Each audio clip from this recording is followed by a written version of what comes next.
for our way of looking at life, we don't like to sing the blues.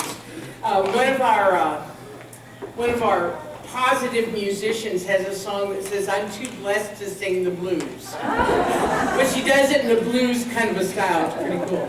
Thank you guys, that was awesome. Thank you so much. So if you've been coming for a little while, you know that we are nearing the end of a 7-week series that's very loosely based on this book called Thou Shalt Not Suffer, 7 Steps to a Life of Joy. And what we've been doing is that every week we've taken one of the steps and we've talked about it and we've discussed the different ways that we can use the particular step in order to invite more joy into our lives.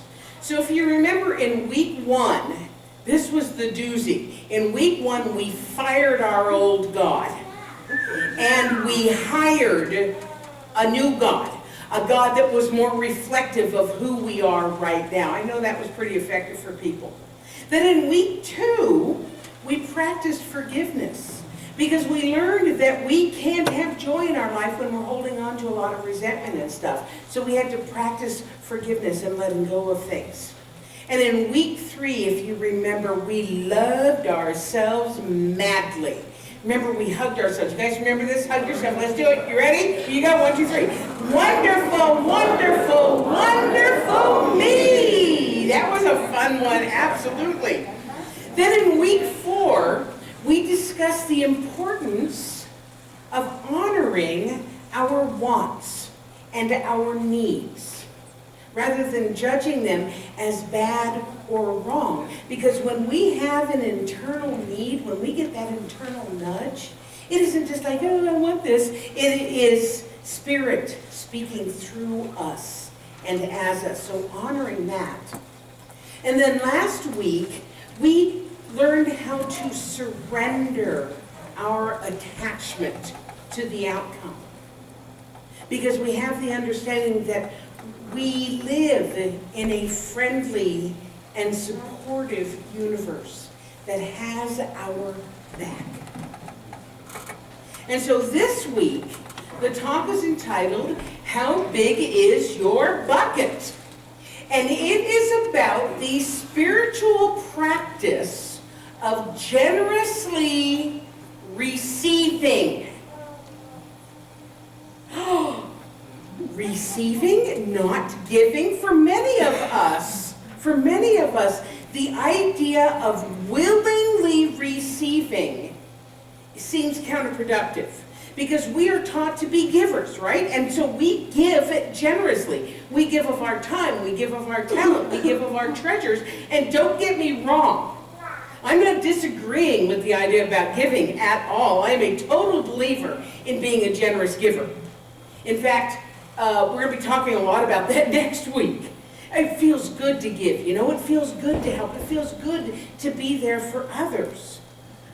However, what many of us don't understand is that in order to complete the cycle of giving, there has to be someone to receive as well. But for those of us who are givers, the idea of being vulnerable enough, being open enough, being what we're going to think of as needy enough to actually willingly receive makes us really uncomfortable. Am I right? Am I right? You betcha. And yet, if we have a world that is just givers and there's no one to receive, the givers can't give. Is this making sense to you? Yeah, you bet, you bet. There is a cycle of giving and receiving, and if there's nobody to receive, it can't be completed. And it jams up the works. That's true on a physical level. It is also true on a metaphysical level. If you're wondering what metaphysical means, it means beyond the physical, beyond what we can experience with our 5 senses. So metaphysically, it is true also. Here's what Ernest Holmes said. The great lesson is that life delivers itself into our capacity to receive it. The outpouring from the cosmic horn of plenty can only fill the cup that is lifted up toward it. A pail turned on its side cannot be filled with rain from heaven. So here's the question to ask yourself. How are you going through life? Are you going through life with your bucket or your pail upside down, or you got it right side up in a receptive and open manner? Now, you know, of course, that I'm not just talking about money and material good, right? I'm talking about being open and receptive to life, and I mean life with a capital L, because life with a capital L longs, yearns to give abundantly. We call it the givingness of spirit, the givingness of God, this abundance that is pouring forth at all times, but it can only give to us what we are able to accept and receive. Let me give you an example. I did a celebration of life service yesterday, and on Friday I went to the family home to meet with them and to get some information about the service. And the widow had come from a very large family. She had like 12 brothers and sisters, right? And many of them had come from all over the country to be there for her and to help her through this very difficult time.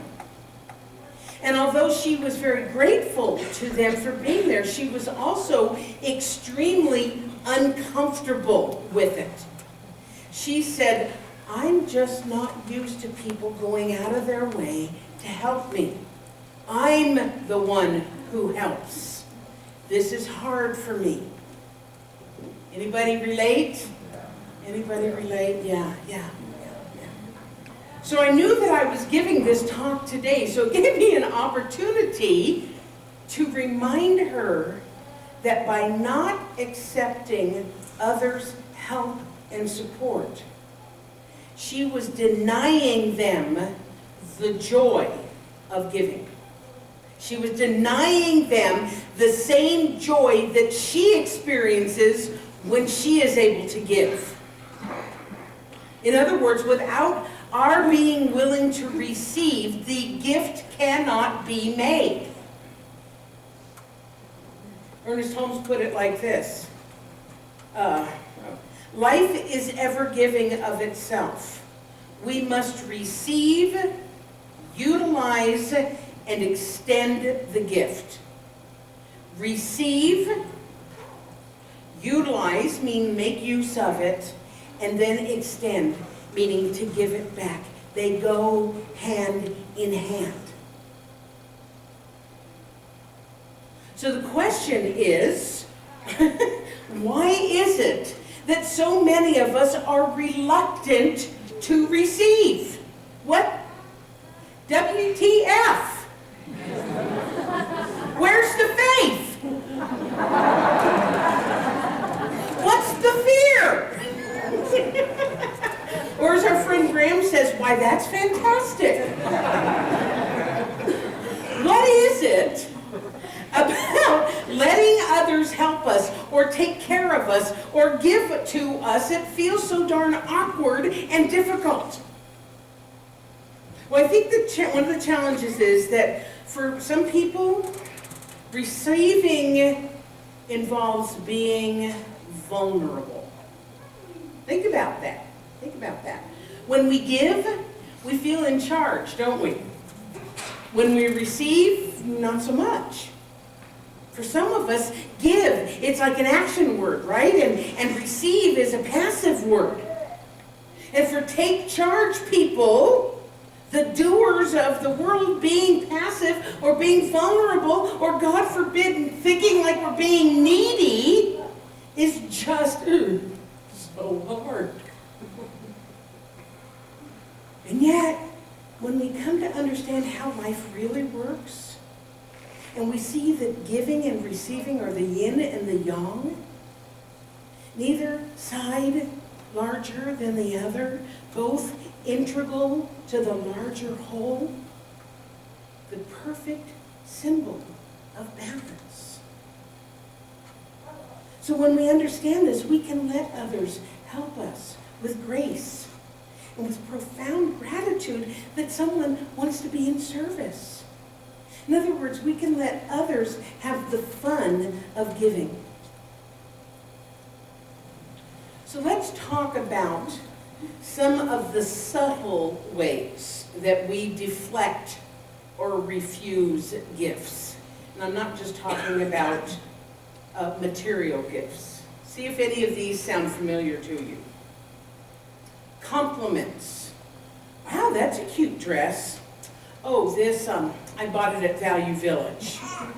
Honestly, I heard somebody say that once. You look nice today. Oh, God, I look so old and tired.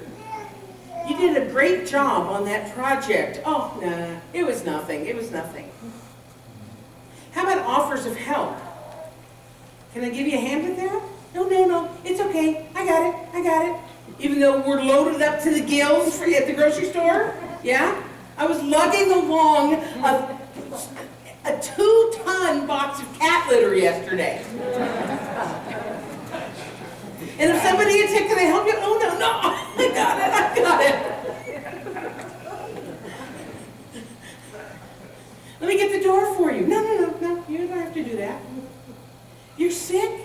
Let me bring you some chicken soup. Oh, no, don't bother. No, I'll... How about actual gifts? Happy birthday! Oh, you shouldn't have. I don't need anything. I saw this and I thought of you. And you think to yourself, oh no, that means I have to get them something. I'll get lunch. Oh, no, you don't have to do that. Anybody? Yeah. Can you see how these situations effectively block the other person from having the joy of giving? And it also gives a very clear message to the universe that you are not open to its bounty. Because one of the ways that the givingness of God happens is through other people. We are the instruments. We are the hands and the feet of God. So if we refuse the generosity of others, we are effectively setting up blocks to the different avenues that Spirit can work in our lives. Here's what Ernest Holmes said. If you desire to receive more, you need to consciously develop the ability to mentally encompass it. You make your life mean little and limit its possibilities when you refuse to accept the whole gift of God. As you open your consciousness to a greater receptivity of the divine, to an enlarged concept of the good that can flood your experience, life will take on a new and wonderful meaning.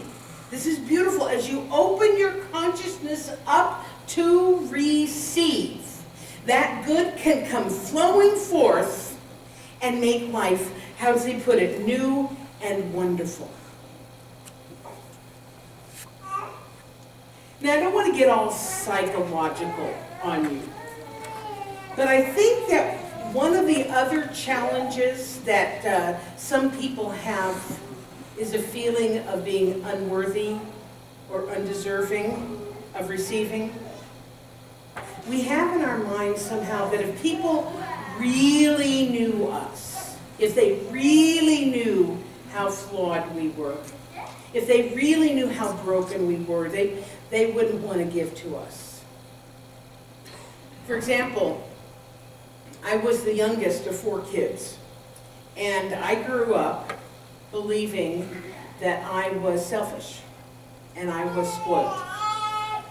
And that belief system that I was spoiled and selfish became a source of shame for me.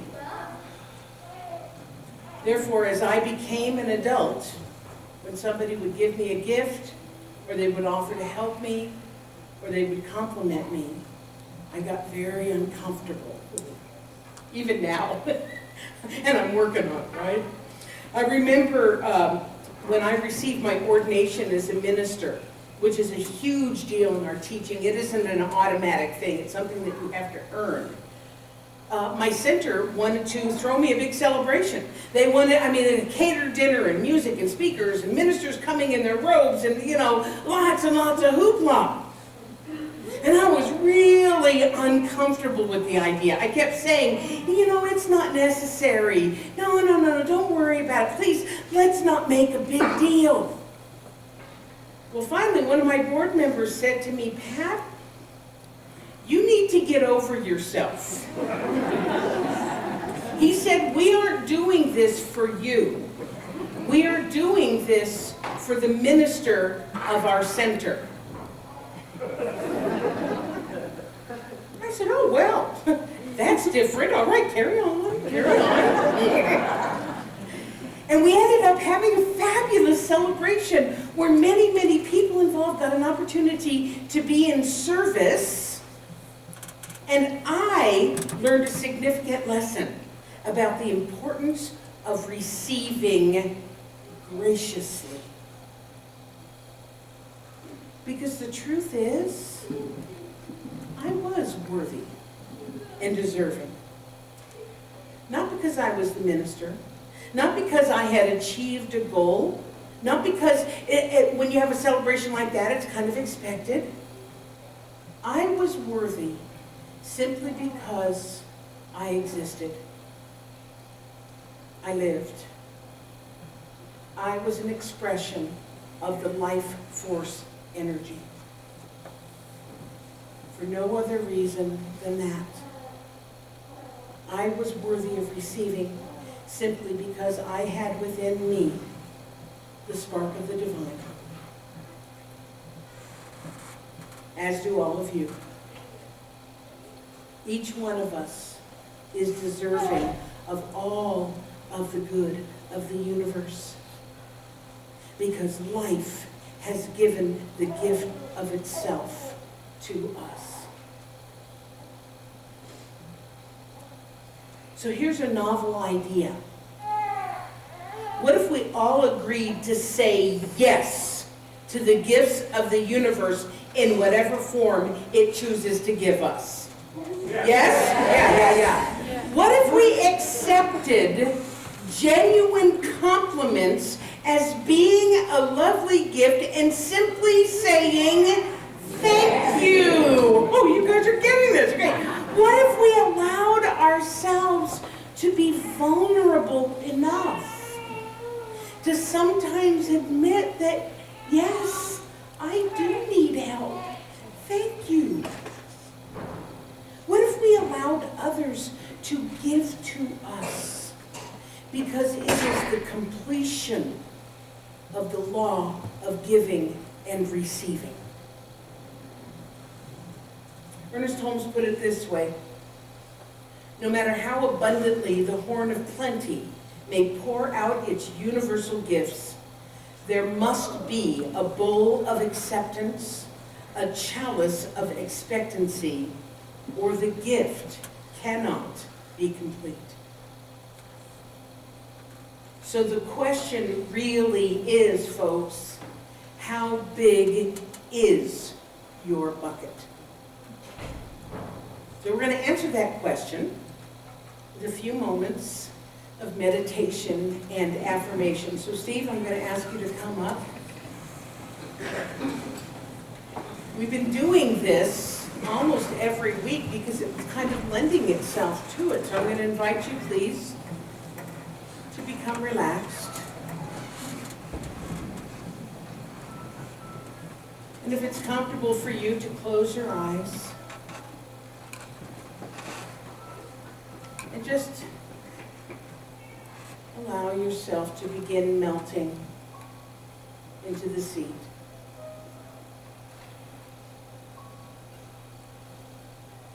There's no place you need to be, nothing you need to be doing.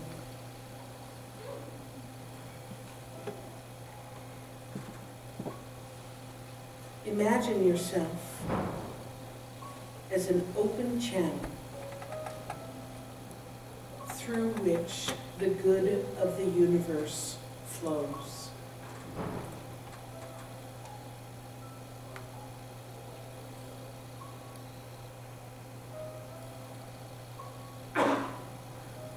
imagine that the universe is ready and willing to give to you and to bless you because you are deserving.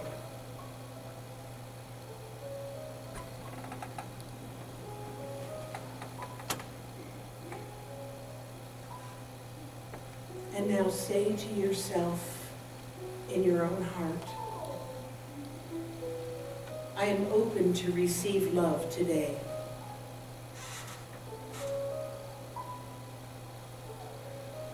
I am open to receive abundance today.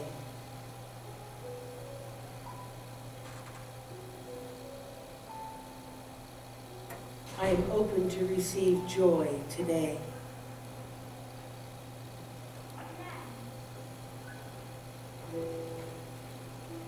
I am open to receive laughter today.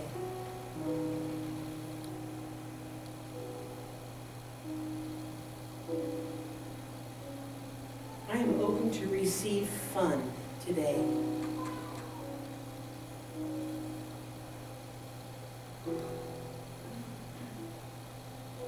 I am open to receive freedom today.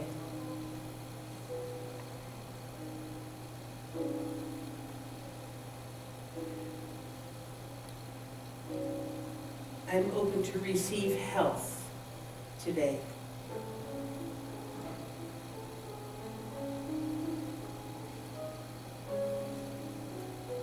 I am open to receive friendship today.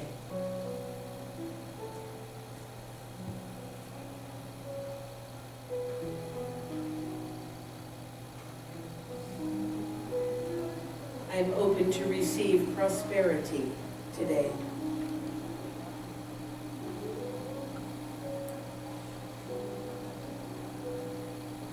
And now you get to fill in your own blank. I am open to receive today.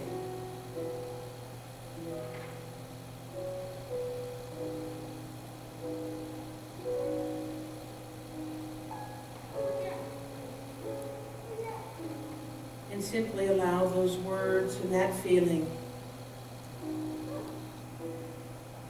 to continue to flow.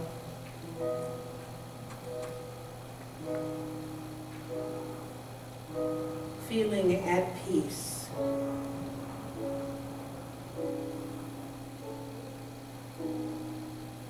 Feeling at one.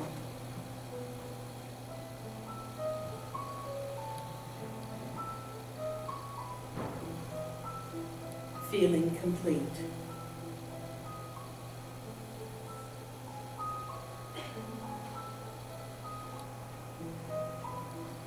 And when you're ready, begin to become back in this room.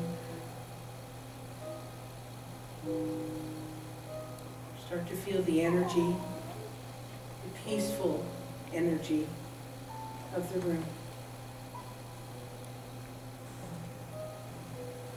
Wiggle your fingers and toes.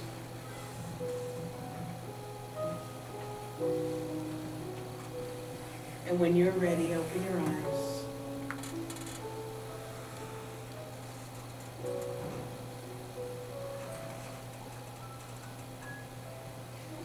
Put your hand on your heart.